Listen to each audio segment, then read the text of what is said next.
Mengenang sosok Ali Rahman, Bupati Wei Kanan meninggal dunia. Bupati Wei Kanan Ali Rahman meninggal dunia di RSUD Abdul Muluk pada Senin 10 Maret 2025. Ali Rahman meninggal dunia di usia 54 tahun di RS Abdul Muluk, Lampung, meninggalkan duka mendalam bagi keluarga, kolega, serta masyarakat Wei Kanan. Ali Rahman lahir di Blambangan Umpu pada 10 Agustus 1970. Sejak kecil, Ali Rahman menunjukkan tekad dan semangat yang tinggi dalam menempuh pendidikan.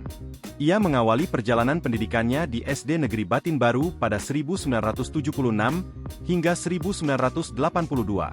Setelah menyelesaikan sekolah dasar, ia melanjutkan studi ke SMP Negeri 1 Blambangan Umpu dan berhasil menyelesaikan pendidikannya pada 1985.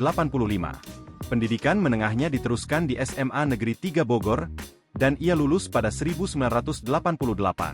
Tidak berhenti di situ, Ali Rahman melanjutkan pendidikan tinggi di Sekolah Tinggi Ilmu Administrasi, STIA, Lembaga Administrasi Negara Republik Indonesia, LAN-RI, di mana ia meraih gelar DRS pada 1995.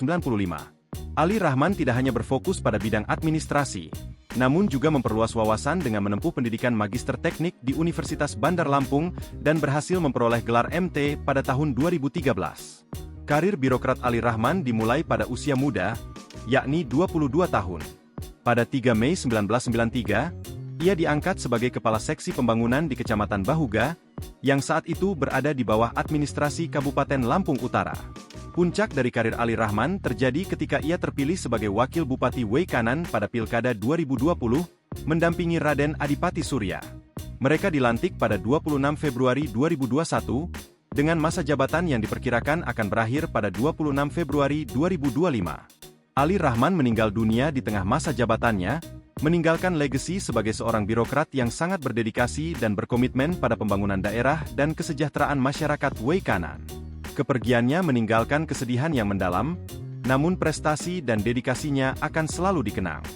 Download Tribun X sekarang, menghadirkan lokal menjadi Indonesia.